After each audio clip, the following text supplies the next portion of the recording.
산속 외딴집에서 하룻밤을 보낸 선비. 젊은 무당 여인은 그에게 장원급제를 예언했습니다. 10년 후 고위 관직에 오른 그가 다시 찾아간 그곳에서 들은 충격적인 진실. 여러분, 오늘 들려드릴 이야기는 조선시대 실제로 전해 내려오는 기이한 인연담입니다. 귀를 쫑긋 세우시고 편안히 앉아 들어보시죠. 과연 그날 밤 선비가 만난 여인은 누구였을까요? 구독, 좋아요 부탁드립니다. 때는 조선 중종 임금 시절이었습니다. 경상도 안동 땅의 이학규라는 선비가 살고 있었지요. 나이 32의 과거 시험을 벌써 3번이나 떨어진 그는 이번이야말로 마지막 기회라 여기며 한양으로 향하고 있었습니다. 3월 초순, 봄볕은 따사로웠지만 산길은 여전히 험했어요. 학규는 짐을 진 당나귀를 끌고 고갯길을 넘고 있었는데 갑자기 먹구름이 몰려오더니 순식간에 하늘이 어두워졌습니다. 이런, 비가 오려나? 학규가 하늘을 쳐다보는 순간 굵은 빗방울이 후두둑 떨어지기 시작했지요. 처음엔 보슬비였던 것이 금세 폭우로 변했습니다. 천둥 소리가 요란하게 울리고 번개가 번쩍이더니 세상이 온통 물바다가 되는 것 같았어요. 학규는 황급히 나무 아래로 몸을 피했지만 소용이 없었습니다. 옷은 금세 흠뻑 젖어버렸고 당나귀도 겁에 질려 꼼짝도 않으려 하더군요. 이를 어쩌나 이대로는 병이 날 것 같은데. 학규는 주위를 둘러보았습니다. 사방이 온통 산과 나무뿐이었어요. 길도 빗물에 질척거려서 제대로 걷기도 힘들었지요. 그때 저 멀리 희미한 불빛이 보이는 것 같았습니다. 저기 집이 있는 게 아닌가? 학규는 반가운 마음에 그쪽으로 당나귀를 끌고 갔습니다. 진흙탕 길을 한참 헤매고 나서야 초가집 한 채가 눈에 들어왔어요. 담장도 없는 초라한 집이었지만 이 상황에선 더없이 반가웠지요. 여보시오. 누구 안 계시오? 학규가 대문 앞에서 소리쳤습니다. 한참을 기다렸는데도 대답이 없었어요. 비는 점점 더 거세게 쏟아지고 학규는 이제 온몸이 떨리기 시작했습니다. 죄송하지만 들어가겠소. 학규는 할 수 없이 문을 열고 마당으로 들어섰지요. 그 순간이었습니다. 집 안에서 한 여인이 나왔어요. 20살 남짓 되어 보이는 젊은 여인이었는데 무명 치마에 흰 저고리를 입고 있었습니다. 머리는 길게 따늘어뜨렸고 얼굴은 아이고 어찌나 창백하던지 마치 병을 앓는 사람 같았어요. 누구시오? 여인이 차가운 목소리로 물었습니다. 학규는 황급히 허리를 굽히며 말했지요. 죄송합니다. 아씨, 소인은 과거를 보러 한양으로 가는 선비인데 갑자기 비를 만나 어쩔 수 없이 이렇게 무례를 범하게 되었습니다. 하룻밤만 신세를 지고 가도 되겠습니까? 여인은 한참 동안 학규를 뚫어지게 쳐다보았어요. 그 눈빛이 어찌나 날카롭던지 학규는 등골이 오싹해지는 느낌을 받았습니다. 들어오시지요. 여인이 드디어 입을 열었습니다. 어차피 이 비에 갈 곳도 없으실 테니까요. 학규는 당나귀를 처마 밑에 메어두고 집 안으로 들어갔습니다. 방은 2칸짜리 작은 초가였는데 한쪽 벽에는 신령님들을 모신 제단이 있었어요. 붉은 천에 쌓인 무신도가 걸려 있고 그 앞에는 정화수 그릇과 촛대가 놓여 있었지요. 아, 아씨께서는 혹시? 학규가 조심스럽게 물었습니다. 여인이 고개를 끄덕였어요. 그렇습니다. 저는 무당입니다. 이름은 홍월이라 하지요. 무당이라는 말에 학규는 속으로 깜짝 놀랐습니다. 유교를 숭상하는 선비로서 무속은 미신이요. 천한 것으로 여겨왔거든요. 하지만 지금은 신세를 지는 처지였습니다. 학규는 공손히 절을 올렸어요. 소희는 이학규라고 합니다. 큰 은혜를 베풀어 주시니 고맙습니다. 홍월은 아무 말 없이 방 한쪽을 가리켰습니다. 저기 앉으시지요. 젖은 옷을 벗고 이 이불을 두르고 계세요. 곧 따뜻한 차를 끓여드리겠습니다. 학규는 젖은 도포를 벗고 이불을 걸쳤습니다. 홍월은 부뚜막에 불을 지피더니 무쇠솥에 물을 끓이기 시작했어요. 밖에서는 여전히 비가 억수같이 쏟아지고 천둥 소리가 요란했습니다. 날씨가 참 험하군요. 학규가 말을 꺼냈습니다. 홍월은 불을 지피며 대답했어요. 이맘때면 늘 이렇습니다. 산신령께서 노하시는 날이지요. 학규는 미신이라 생각하면서도 괜히 섬뜩한 기분이 들었습니다. 잠시 후 홍월이 뜨거운 차를 내왔어요.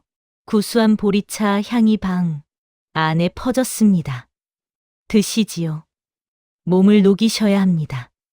학규는 고맙게 차를 받아 마셨어요. 따뜻한 차가 목구멍을 타고 내려가니 얼었던 몸이 녹는 것 같았지요. 선비님께서는 과거를 보러 가신다고 하셨지요? 홍월이 물었습니다. 학규가 고개를 끄덕였어요. 그렇습니다. 벌써 3번째 도전이 옵니다. 3번이나 홍월의 눈빛이 잠시 흔들렸습니다. 그렇다면 이번이 마지막이실 텐데요. 학규는 씁쓸하게 웃었습니다. 그렇습니다. 저도 이제 나이가 32이니 이번에도 떨어지면 고향으로 돌아가 농사나 지어야지요. 늙으신 부모님께서도 걱정이 태산 같으시고 목소리에 서러움이 묻어났어요. 홍월이 조용히 말했습니다. 저도 남편을 일찍 여의었습니다. 20살에 시집와서 1년도 못 살고 홀로 되었지요. 그때부터 무당 일을 하며 살아왔습니다. 학규는 놀라서 홍월을 바라보았어요. 그렇게 젊은 나이에 과부가 되었다니 얼마나 힘들었을까요? 세상 사람들은 저를 흉보지요. 홍월이 계속 말했습니다. 젊은 여자가 혼자 살면서 고슬하니 온갖 험한 소리를 다 듣습니다. 하지만 어쩌겠습니까? 먹고 살아야 하는데요. 학규는 가슴이 먹먹해졌습니다. 자신도 낙방의 아픔을 겪었지만 이 여인의 삶은 더 고달파 보였어요. 아씨께서는 혼자 두렵지 않으십니까? 이렇게 산속 외딴 집에서 말입니다. 학규가 조심스럽게 물었습니다. 홍월이 씁쓸하게 웃었어요. 처음엔 무서웠지요. 하지만 이제는 익숙합니다. 오히려 사람들이 더 무섭더군요. 밖에서 또다시 천둥이 크게 울렸습니다. 학규는 깜짝 놀라 움찔했어요. 홍월은 그런 학규를 보며 말했지요. 선비님, 무서우십니까? 아니 그저 놀랐을 뿐입니다. 학규는 괜히 목소리를 굵게 냈습니다. 선비가 천둥 소리에 놀란다는 게 부끄러웠거든요. 밤이 깊어갔습니다. 홍월은 간단한 저녁을 준비했어요. 보리밥에 된장찌개, 그리고 묵은 김치가 전부였지만 학규에게는 꿀맛 같았습니다. 잘 먹겠습니다. 학규는 공손히 인사하고 밥을 먹기 시작했지요. 선비님, 궁금한 게 있습니다. 홍월이 학규를 바라보며 물었어요. 무엇이든 물어보시지요. 선비님께서는 왜 그리 과거에 매달리십니까? 3번이나 떨어지셨는데도 말입니다. 학규는 젓가락을 멈췄습니다. 저도 사실 잘 모르겠습니다. 학규가 천천히 말했어요. 어릴 적부터 글을 읽었고 부모님께서는 제가 과거에 급제하여 벼슬을 하기를 바라셨지요.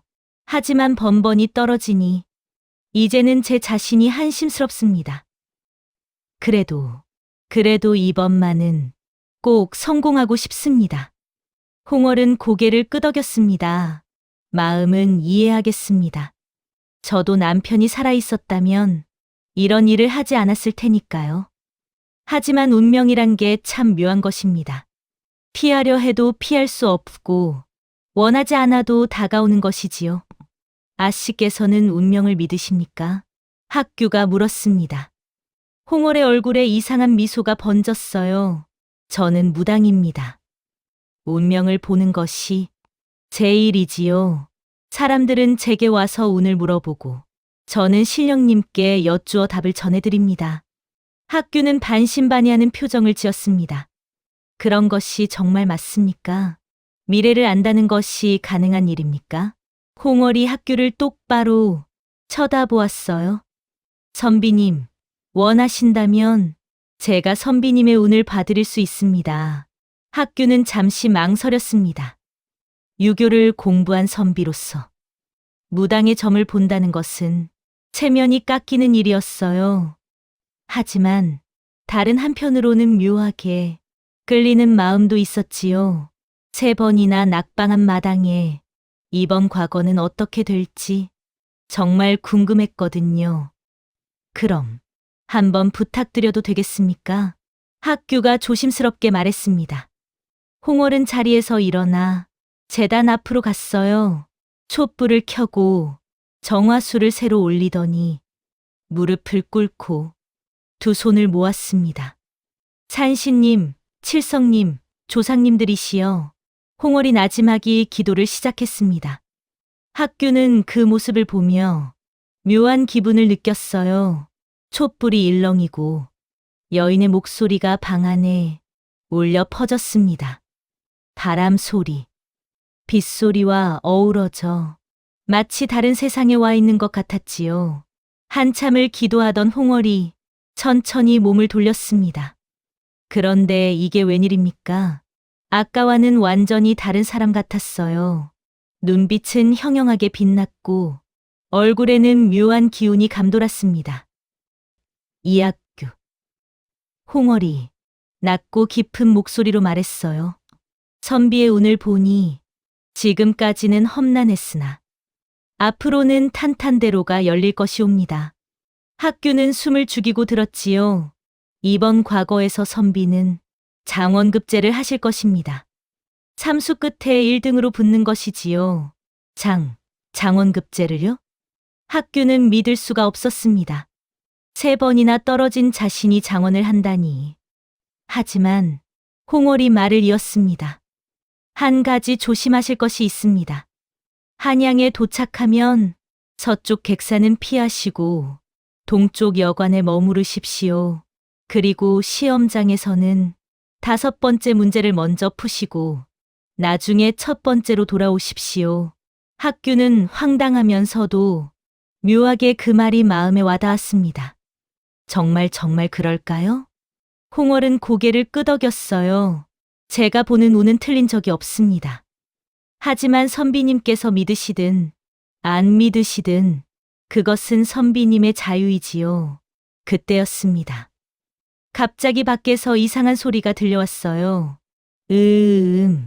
마치 사람이 신음하는 것 같은, 아니면 짐승이 울부짖는 것 같은 소리였습니다. 학규는 화들짝 놀라 벌떡 일어났지요. 저게 무슨 소리입니까? 홍월은 침착하게 대답했어요. 놀라지 마십시오. 저 소리는 이 집에 깃들어 있는 원혼의 소리입니다. 원혼이라니요? 학규의 얼굴이 하얗게 질렸습니다. 홍월이 계속 말했지요. 이 집에는 예전에 억울하게 죽은 사람의 혼이 머물고 있습니다. 하지만 해코지는 하지 않으니 걱정하지 마십시오. 학규는 온몸에 소름이 돋았습니다. 원혼이 깃든 집이라니 당장 뛰쳐나가고 싶었지만 밖은 여전히 폭우가 쏟아지고 있었어요. 게다가 깜깜한 밤에 산길을 헤맬 수도 없는 노릇이었지요. 걱정하지 마십시오. 홍월이 학규를 안심시켰습니다. 제가 있는 동안에는 그 혼도 함부로 나타나지 못합니다. 그저 때때로 소리를 낼 뿐이지요. 학규는 떨리는 손으로 이불을 더 꽉 감쌌어요. 홍월이 다시 제단 앞에 앉아 기도를 올렸습니다. 부디 오늘 밤만은 조용히 계시옵소서. 이 선비께서는 과거를 보러 가시는 길이니 놀라지 않게 해주시옵소서. 신기하게도 그 기도 후로는 이상한 소리가 들리지 않았어요. 밤은 점점 깊어갔습니다. 빗소리는 조금 잦아들었지만 여전히 추적추적 내리고 있었어요. 홍월이 학교에게 말했습니다. 선비님, 이제 주무셔야 하지 않겠습니까? 내일 길을 떠나시려면 기운을 차리셔야지요. 학교는 고개를 끄덕였지만 잠이 올 것 같지 않았습니다. 원혼 이야기도 그렇고 장원급제 예언도 그렇고 오늘 하룻밤이 꿈만 같았거든요. 아씨께서는 어디서 주무실 겁니까? 저는 저쪽 작은 방에서 자겠습니다. 선비님께서는 이 큰 방을 쓰십시오. 홍월은 이불 하나를 더 가져다 주었어요. 밤에 추우시면 이것을 더 덮으십시오. 그리고 혹시 무서운 꿈을 꾸시거든 저를 부르십시오. 학교는 고맙다고 인사를 했지요. 홍월은 작은 방으로 들어가며 문을 닫았습니다. 학교는 이불을 뒤집어 쓰고 누웠지만 눈이 말똥말똥했습니다. 촛불 그림자가 벽에 어른거리고 밖에서는 빗소리와 바람 소리가 계속 들려왔어요. 장원급제라. 정말 그럴 수 있을까? 학교는 홍월의 예언을 곱씹어 봤습니다. 3번이나 낙방한 자신이 장원을 한다는 것은 도저히 믿기지 않았어요. 하지만 홍월의 진지한 눈빛과 확신의 참 목소리는 왠지 믿음이 갔습니다.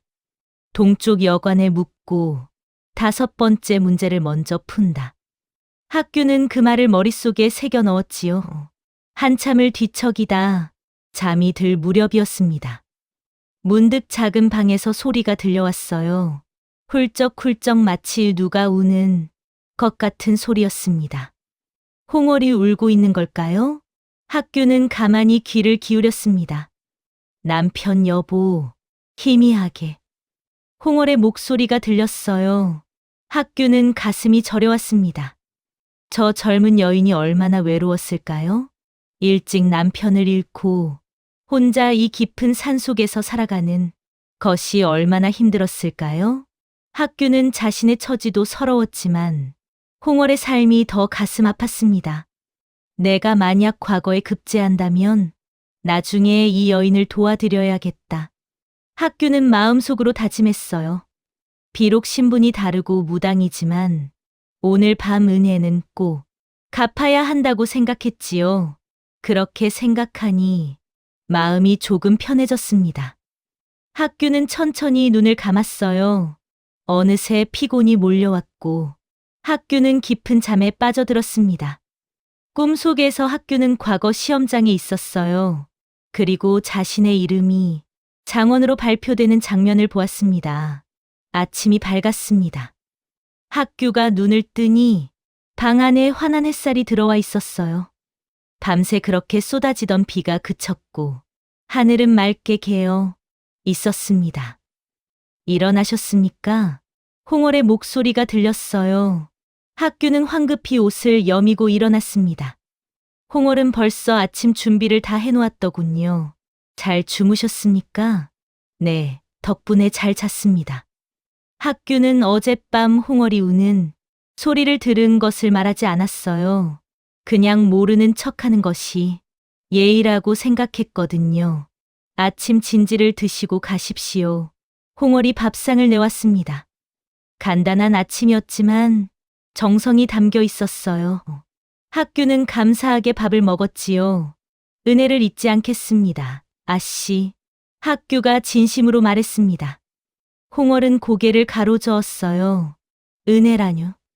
그저 묵어갈 자리를 마련해드린 것뿐입니다. 하지만 학교는 진심으로 고마웠습니다. 이 험한 산길에서 비를 피할 곳을 찾은 것도 운이었지만 이렇게 친절한 사람을 만난 것은 더 큰 행운이었거든요. 그런데 아씨, 학교가 조심스럽게 물었습니다. 어젯밤 말씀하신 거 장원급제 말입니다. 혹시 정말 홍월이 학교를 똑바로 쳐다보았어요. 믿으시든 안 믿으시든 그것은 선비님 마음입니다. 하지만 제 말을 기억해 두십시오. 동쪽 여관. 5번째 문제. 학규는 고개를 끄덕였습니다. 명심하겠습니다. 홍월이 방 안에서 무언가를 가져왔어요. 작은 붉은 주머니였습니다. 이것을 가지고 가십시오. 길에서 위험한 일이 생기면 이것이 선비님을 지켜줄 것입니다. 학규는 주머니를 받아들었습니다. 이것은 부적입니다. 제가 정성껏 만든 것이지요. 몸에 지니고 다니십시오. 학규는 감사하다는 인사를 거듭했어요. 비록 미신이라 생각했지만 홍월의 마음이 고마워서 소중히 품에 넣었지요. 이제 떠날 시간이었습니다. 학규는 당나귀를 끌고 대문 밖으로 나왔어요. 홍월이 배웅을 나왔습니다. 부디 무사히 한양에 도착하시고 좋은 결과 있기를 빕니다. 고맙습니다, 아씨. 반드시 좋은 소식으로 보답하겠습니다. 학규는 깊이 허리를 숙여 절을 올렸습니다. 그리고 한 가지 약속을 했어요. 제가 만약 과거에 급제한다면 반드시 다시 찾아뵙겠습니다. 그때 은혜를 제대로 갚겠습니다. 홍월은 쓸쓸하게 웃었습니다. 그리 되면 좋겠지요. 학규는 산길을 내려가기 시작했습니다. 가끔 뒤를 돌아보니 홍월이 대문 앞에 서서 손을 흔들고 있었어요. 학규도 손을 흔들어 답했지요. 그렇게 초가집은 점점 멀어져 갔고 이내 숲속으로 사라졌습니다. 기이한 인연이었다. 학규는 생각했습니다. 갑자기 만난 비와 산속 외딴집, 그리고 젊은 무당. 마치 꿈을 꾼 것 같았어요.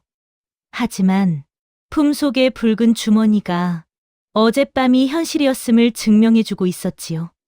한양까지는 아직 멀었습니다. 학규는 당나귀를 몰며 길을 재촉했어요. 가끔씩 홍월의 말이 떠올랐습니다.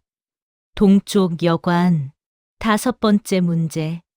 믿어도 되는 걸까? 하지만 이상하게도 학규의 마음속에는 희망이 생기고 있었습니다. 일주일 후 학규는 한양에 도착했습니다. 번화한 거리, 많은 사람들, 높은 성과, 모든 것이 압도적이었어요. 학규는 우선 묵을 곳을 찾아야 했습니다. 남대문 근처에는 서쪽과 동쪽에 각각 객사가 있었지요. 홍월 아씨가 동쪽 여관에 묵으라고 했지. 학규는 잠시 망설였습니다. 서쪽 객사가 더 크고 좋아 보였거든요. 하지만 결국 홍월의 말을 따르기로 했어요. 동쪽 작은 여관을 찾아가 방을 얻었습니다. 신기한 일이 벌어졌습니다. 그날 밤 서쪽 객사의 불이 났다는 소식이 들려왔어요. 다행히 큰 피해는 없었지만 그곳에 묵던 선비들은 모두 놀라서 달아났다고 했지요. 학규는 소름이 돋았습니다. 홍월 아씨의 예언이 정말 맞았구나. 과거 시험날이 다가왔습니다. 학규는 긴장되면서도 이상하게 자신감이 생겼어요. 홍월의 예언을 믿기로 한 것이지요. 시험장에 들어간 학규는 문제지를 받았습니다. 모두 5문제였어요. 보통 선비들은 첫 번째 문제부터 차례로 풀어갑니다. 하지만 학규는 홍월의 말을 떠올렸어요. 5번째 문제를 먼저 풀고 나중에 첫 번째로 돌아온다. 학규는 과감하게 5번째 문제로 눈을 돌렸습니다. 놀랍게도 5번째 문제는 학규가 최근에 열심히 공부한 내용이었어요. 맹자의 인의예지 사상에 관한 문제였는데 학규는 이것만큼은 자신 있었지요. 붓을 들어 술술 답안을 써내려갔습니다. 손이 저절로 움직이는 것 같았어요. 5번째를 다 풀고 4번째, 3번째로 거슬러 올라갔습니다. 이상하게도 문제들이 척척 풀렸어요.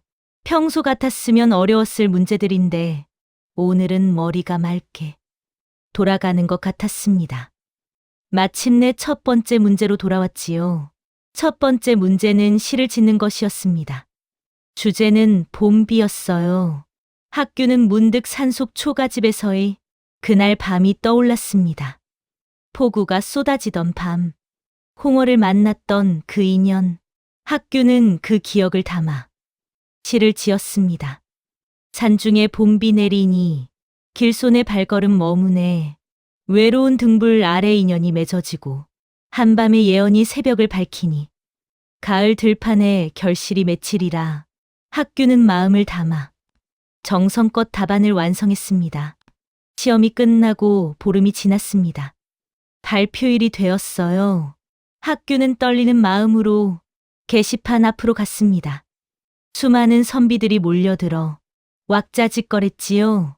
장원이 누구냐? 어디 사는 사람이냐? 사람들의 소리가 들렸습니다. 학규는 사람들을 헤치고 앞으로 나갔어요. 그리고 눈을 크게 떴습니다. 믿을 수가 없었어요. 장원급제자 명단 맨 위에 자신의 이름이 적혀 있었던 것입니다. 이학규. 학규는 자기 이름을 소리내어 읽었습니다. 저기요. 이학규가 누구요? 누군가 물었어요. 저입니다. 학규가 떨리는 목소리로 대답했습니다. 사람들이 와르르 몰려들었어요. 축하하오. 장원이시오. 대단하시오. 학규는 꿈을 꾸는 것 같았습니다. 학규는 장원급제를 한 덕분에 바로 벼슬에 올랐습니다. 처음에는 작은 벼슬이었지만 학교의 능력을 인정받아 점점 높은 자리로 올라갔어요. 4~5년 후에는 성균관 교수가 되었고 7년 후에는 지방 수령이 되었지요. 학교는 바쁜 생활 속에서도 가끔 홍어를 생각했습니다. 그 아씨는 잘 지내고 계실까? 언젠가 꼭 찾아뵙고 은혜를 갚아야 하는데. 하지만 공무가 바빠서 쉽게 시간을 낼 수가 없었어요. 10년이 흘렀습니다. 학교는 이제 경상도 관찰사가 되어 다시 고향 땅으로 돌아오게 되었어요. 42살이 된 학교는 옛 기억을 떠올렸습니다. 이제야 그 아씨를 찾아뵐 수 있겠구나. 학교는 기쁜 마음으로 준비를 했지요. 학교는 수행원들을 대동하고 그 산길로 향했습니다. 10년 전 길을 잃고 헤매던 그 길이었어요. 저 산속 어딘가에 초가집이 있을 것이다. 학교가 수행원에게 말했습니다. 찾아보도록 하시오. 수행원들이 이리저리 헤매며 초가집을 찾았어요. 하지만 쉽게 찾아지지 않았습니다. 한참을 돌아다니다가 마침내 한 초가집을 발견했지요. 저기입니다. 저 집인 것 같습니다. 학교의 가슴이 두근거렸습니다. 하지만 가까이 가보니 집은 폐허가 되어 있었어요. 지붕은 무너지고 문짝은 떨어져 나갔으며 마당에는 잡초가 무성했습니다. 이게 어찌된 일인가? 학교는 당황했어요. 분명 이 집이 맞는데 왜 이렇게 된 것일까요? 근처 마을로 가서 사람들에게 물어보았습니다. 저 산속 초가집에 대해 아는 것이 있소? 한 노인이 대답했어요. 아, 저 집 말입니까? 그곳에는 옛날에 젊은 무당이 살았지요. 홍월이라는 여인이었습니다. 홍월, 그렇습니다. 그 여인을 아십니까? 학교가 다급하게 물었어요. 노인이 고개를 가로저었습니다. 그 여인은 이미 오래전에 세상을 떠났습니다. 지금으로부터 한 12년쯤 전이었을 겁니다. 12년 전이라니 학교는 계산을 해봤습니다. 자신이 그 집에서 하룻밤을 보낸 것이 10년 전이었어요. 그렇다면 홍월은 학교를 만나기 2년 전에 이미 죽었다는 말이 되는 것 아닙니까? 학교는 온몸에 소름이 돋았습니다. 그게 무슨 말씀이십니까? 제가 분명히 10년 전에 그 집에서 홍월 아씨를 만났는데 학교가 떨리는 목소리로 말했어요. 노인이 학교를 이상하게 쳐다보았습니다. 무슨 말씀을 하시는 겁니까? 홍월은 남편을 잃고 1년 후에 슬픔을 이기지 못해 스스로 목숨을 끊었습니다. 그런데 그 후로 가끔 그 집에 불빛이 보인다는 소문이 있었지요. 지나가는 나그네가 하룻밤 묵고 갔다는 이야기도 들었습니다. 사람들은 그것이 홍월의 홀령이라고 했습니다. 외로워서 나그네를 불러들인다고 학규는 그 자리에 주저앉고 말았습니다. 믿을 수가 없었어요. 자신이 만난 홍월은 사람이 아니라 귀신이었단 말입니까? 하지만 그렇게나 생생했는데, 차도 마시고 밥도 먹고 대화도 나눴는데 어떻게 귀신이란 말입니까? 학규는 다시 그 초가집으로 갔습니다. 무너진 집 안으로 들어가 보니 제단이 있던 자리에 향로 하나가 남아 있었어요. 먼지가 가득 쌓여 있었지만 분명히 그때 봤던 향로였습니다. 학규는 무릎을 꿇었습니다. 홍월 아씨 학규가 울먹이며 말했어요. 저를 도와주셨군요. 귀신의 몸으로 저를 도와주시고 장원급제까지 예언해 주셨군요. 어찌 그런 은혜를 갚을 수 있겠습니까? 눈물이 주르륵 흘러내렸습니다. 문득 학규는 품속에서 무언가를 느꼈어요. 10년 전 홍월이 준 붉은 주머니였습니다. 학규는 그것을 소중히 간직해왔던 것이지요. 주머니를 열어보니 안에 작은 종이 한 장이 들어 있었어요. 인연은 생사를 넘어서는 것, 은혜를 갚는 것이 도리이니라. 학규는 눈물을 닦고 일어섰습니다. 그리고 결심했어요. 이 집을 다시 지어주고 홍월의 혼을 위한 사당을 만들기로 했습니다. 학규는 고을 사람들을 모아 집을 새로 지었어요. 작은 사당도 홍월의 위패를 모셨지요. 그 후로 학규는 해마다 그 사당을 찾아가 제사를 지냈습니다. 비록 신분은 달랐고 사람과 귀신이라는 차이가 있었지만 학규에게 홍월은 은인이었어요. 그 은혜는 죽어서도 잊을 수 없는 것이었지요. 세월이 흘러 학규가 늙었을 때 그는 자식들에게 이 이야기를 들려주었습니다. 이 세상에는 신분이나 살았느냐, 죽었느냐보다 더 중요한 것이 있다. 바로 진심과 은혜니라. 사람을 대할 때 편견을 버리고 진심으로 대하면 그 마음은 반드시 통하는 법이다. 학규의 이야기는 후대에 전해 내려와 많은 사람들에게 감동을 주었습니다. 그리고 그 사당은 지금도 경상도 어느 산속에 남아있다고 전해집니다. 선비 이학규와 무당 홍월의 인연, 참으로 기이하면서도 감동적인 이야기였지요. 신분도 다르고 심지어 생사의 경계마저 넘어선 인연이었지만 진심과 은혜만큼은 진실되었습니다. 우리네 인생도 그렇지 않습니까? 때로는 뜻하지 않은 곳에서 귀한 인연을 만나고 그 인연이 우리 삶을 바꿔놓기도 합니다. 중요한 것은 그 인연을 소중히 여기고 받은 은혜를 잊지 않는 것이지요. 이 이야기가 여러분의 마음에 작은 감동이 되었기를 바랍니다. 혹시 오늘 이야기가 마음에 드셨다면 구독 버튼을 꾹 눌러주시고요. 좋아요도 한번 눌러주시면 큰 힘이 됩니다. 그리고 여러분만의 기이한 인연 이야기가 있으시다면 댓글로 들려주세요. 다음에 더 재미있는 야담으로 찾아뵙겠습니다. 건강하시고 복 많이 받으세요.